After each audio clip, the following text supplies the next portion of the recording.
I was just having this conversation with my GM, Angela James, yesterday, and she was asking about certain players because we're, of course, scouting now for next year. And she was asking why certain players with enormous skill have never had a chance with the national team. And I really felt like with the national team, there is pockets of players, and you're really only competing against that kind of player for a spot on the national team. So you guys have coached there. I don't know if that's true or not, but it seems like, a small, quick player with good hands is up against a Marie-Philippe Poulin, is up against sort of those next levels, like somebody like a Jill Saunier or a Victoria Bach, or like they're kind of in the same grouping, and they're not going against a Laura Stacey to make the team. Like they're not going against sort of that power forward. And so within creating a national team, I'd be really interested to hear from you guys. Are you guys creating that, thinking about that? And are these players really only up against sort of that type of player? You don't have to talk names. I was just kind of curious in the makeup of a team. Well, I can talk to you because as the head scout, I looked for the three traits: skill, pure skill, hockey sense, and intangibles. And it sort of overlaps all three areas. But as the scout, you're just getting them to the camp to be selected. That's right. And when they get there, the chemistry pieces come in. You discover who really can play with people with the puck. So when we looked at evaluated hockey sense, we evaluated offensive hockey sense, and I particularly defensive hockey sense. And then there's that moment of transition. So the thinking aspect, to me, and right now the smartest player on the female side is that new forward for the Sarah Fillier. Yeah, by far. Like I talked about the goal she scored with Carla McLeod, where that blind backhand pass. It was intended for Poulin, but it happened to end up on her stick and go in the net against the U.S. So I really think there's nobody on that team that thinks the game at that level. And so I'm just curious about this. And I asked Tom, oh boy, at what age do you say a player's only a play ender and write them off? Because he's coaching U13 girls. And I'm saying, at what point do coaches give up on this kind of process? And I think there are enough fundamental decision-making games and thinking games, deliberate, progressive ones, to teach that so it can be better at all levels. Coaches just aren't, really totally immersed in that, the progressive development of the hockey IQ, because in our age, I think we just said, Tim, and you can correct me, it was inherited. You either had it or you didn't. And I still think we coach that way. You really have it or you don't. Well, and somebody like Laura Stacey has become a main contributor right now, who was generally a fourth liner and was known to be a forechecker.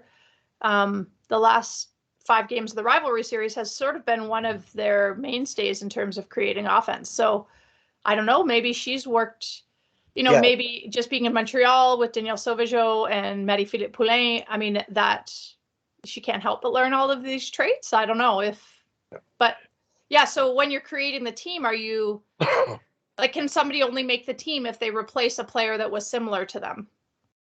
Well, the bottom line to me is their intangibles. Well, I think that's maybe generally speaking true, Sami, but I will preface anything by saying I've always felt like people were way too concerned about size in the female game, because there's two things. Like in the male game, yeah, size and toughness intimidates, but so does speed and skill. Like I know as a defenseman, like playing against Edmonton was intimidating, not because Semenko was out there. That added an element, of course, but it was intimidating because they had so much speed and skill. It was freaking hard to defend. And, arguably that's even truer in the female game because there's a little bit less physicality in the game in terms of, bumping people, getting in people's way, there's less need for size. Of course, everybody loves a big player who can really move and skate, but I've always thought there was an overemphasis on size in the female game. And I would also agree that Flo's game has improved tremendously. It just matured a lot. She used to play one-on-one a lot, give the puck away because she, lost as many one-on-one situations, when she's trying to beat somebody. At the elite level, she lost as many as she won. She wasn't as effective. She didn't use her teammates as well. It's been a bit simpler game now and a smarter game. And so, credit to her, like she's developed her game. Not because she's now a goal scorer and she wasn't before, but she's just a smarter, more well-rounded, more intelligent player who has size and skating ability and plays with really good intensity. Like who wouldn't want that? And is that something that maybe Troy Ryan is developing? Like, is that something that he would allow? Like, does it take a coach thinking outside the box to allow that to happen? I think, well, obviously, I think the coaches have an impact, but I think probably more the credit would go to Laura herself for doing self-evaluations with her coaches at, not just Troy, but the coaches she works with sort of daily throughout the season. Like she's developed her game. And so I think she deserves as much credit as her coaches. Well, Tim, I want to talk about her and Troy. You talked to me, Tim, and Sami after the game. Tim made reference to the pass she made, to the play, how she made the pass for the zone entry for Saradaki to score. No, that was Renata Fast. Was it? Okay, I'm making a mistake there because I think that the idea of who you have out on the ice at the time, that's a coach gut thing. And he had Saradaki. Did you see when Saradaki scored and they panned to the coaches and Corey Chevry was like kind of laughing, hitting him on the shoulder, kind of like you were right kind of mentality, or I was right or whatever. Yeah, or whatever it was, but it was really intriguing that she even had ice time at that point and had that.